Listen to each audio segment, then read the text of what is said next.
bursa efek domestik lagi-lagi masih bergerak begitu gamang ya, karena juga penguatan hari ini juga ditopang tetapi tidak begitu substansial dan tetap berada dalam zona penguatan yang tipis. Tadi kalau kita lihat masih dalam penguatan di 0,0% saja dan masih berada di level-level yang cukup mengkhawatirkan secara psikologis dan masih terpantau di level 7.090-an atau masih berada di level 7.100-an. Sepertinya uncertainties yang ada di global masih begitu kuat, tapi juga sentimen-sentimen dari domestik yang walaupun sudah dirasa cukup baik tidak serta-merta mengangkat pergerakan dari IHSG. Analisa Anda, Sasa? Ya, kalau kita lihat pada hari ini akan ada rilis data indeks keyakinan konsumen. Ini tentunya salah satu yang diperhatikan oleh pelaku pasar.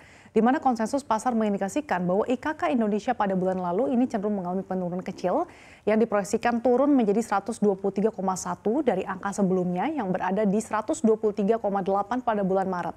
Nah, dalam perhitungannya, IKK menggunakan angka 100 sebagai titik mula. Skor di atas 100 menandakan bahwa konsumen memiliki pandangan optimis terhadap situasi ekonomi yang sedang berlangsung. Nah, sentimen positif dari IKK ini tentunya menunjukkan bahwa konsumen memiliki pandangan optimistis terhadap situasi ekonomi yang dapat mendorong pertumbuhan di sektor konsumsi. Nah, ketika memiliki keyakinan yang tinggi, maka konsumen cenderung lebih banyak melakukan pembelian barang dan jasa. Hal ini tentunya dapat meningkatkan kinerja perusahaan-perusahaan di sektor konsumsi yang terdaftar di IHSG seperti retail dan juga makanan minuman, Safrina. Oke, baik. Di satu sisi juga sepertinya kita akan berusaha melihat bersama ya bahwa pada besok 14 Mei Bank Indonesia juga akan merilis data penjualan retail Indonesia dan ada sendiri proyeksinya yang sepertinya mungkin juga akan membaik. Tetapi bagaimana sendiri analisa Anda mengenai hal ini? Bagaimana dampak dari rilis ini terhadap pasar keuangan Indonesia? Ya, Safrina, berdasarkan konsensus pasar yang dikutip dari Trading Economics, pertumbuhan penjualan retail diproyeksikan hanya sebesar 2,1%. Hal ini menunjukkan bahwa penurunan dari pertumbuhan pada bulan Februari yang mencapai 6,4%. Penurunan ini diprediksi karena momentum penjualan yang cenderung menurun setelah beberapa bulan sebelumnya didorong oleh periode sentimen positif. Nah, meski demikian, Bank Indonesia memperkirakan kalau penjualan retail Indonesia pada bulan Maret ini akan tetap kuat. Hal ini tercermin dari pertumbuhan indeks penjualan real atau IPR Maret 2024, yaitu sebesar 3,5% secara year on year atau mencapai 222,8, Safrina. Oke, baik. Dari eksternal sebenarnya juga cukup banyak data yang akan dirilis pekan ini dan dipantau pasar terutama Amerika Serikat. Nah, kira-kira apa saja sih yang data-data yang akan ditunggu pelaku pasar dari Amerika Serikat sendiri? Ya, data ekonomi terbanyak salah satunya ini datang dari Amerika Serikat mulai dari inflasi harga produsen, inflasi Amerika Serikat dari tingkat konsumen hingga pidato pejabat The Fed. Nah, Amerika Serikat ini akan mengumumkan data inflasi konsumen atau CPI periode April pada Rabu 15 Mei mendatang. Data ini menjadi yang paling ditunggu-tunggu pelaku pasar di seluruh dunia karena akan menentukan seperti apa sih arah kebijakan suku bunga The Fed ke depannya. Jika inflasi Amerika Serikat melandai, maka optimisme pemangkasan suku bunga akan semakin meningkat. Demikian juga sebaliknya.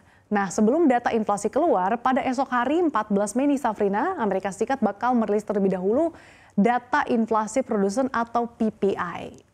Oke, dan seperti apa kira-kira proyeksi inflasi dari untuk Consumer Price Index dan juga PPI sendiri untuk Amerika Serikat? Ya, kalau berdasarkan konsensus pasar yang dihimpun Trading Economics memperkirakan kalau PPI Amerika Serikat pada bulan lalu ini cenderung naik nih sedikit menjadi 2,2% secara tahunan dan cenderung stabil di kisaran 0,2% secara bulanan. Sementara untuk CPI, pasar memperkirakan kalau CPI Amerika Serikat ini akan sedikit mendingin menjadi 3,4% secara year on year dan 0,3% secara month to month pada April 2024. Nah, adapun CPI inti juga diprediksi sedikit melandai menjadi 3,7% secara year on year.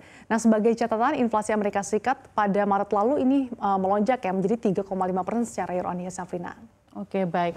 Dan tidak kalah penting juga sebenarnya pada yang terjadi di Indonesia, BPS juga akan merilis data penting terkait neraca perdagangan termasuk ekspor dan impor periode April di Rabu 15 Mei ini. Kira-kira seperti apa? Kita juga melihat sebenarnya kinerja dari ekspor Indonesia masih begitu baik ya selama hampir 40 bulan terakhir ini.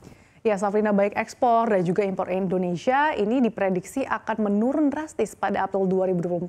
Hal ini terjadi karena berkurangnya layanan perdagangan selama libur panjang Lebaran. Seperti diketahui bahwa libur bersama Hari Raya Idul Fitri ini berlangsung selama 8 hari ya, mulai dari 8 April sampai 15 April 2024 lalu. Sebagai informasi, pada Maret 2024, surplus neraca perdagangan Indonesia ini mencapai 4,47 miliar dolar dan menandai surplus ke-47 secara beruntun sejak Mei 2020. Nah, kalau periode April ini kembali mencatatkan surplus, maka Indonesia ini akan mencatatkan surplus selama 48 kali secara beruntun, Safrina. Oke, baik.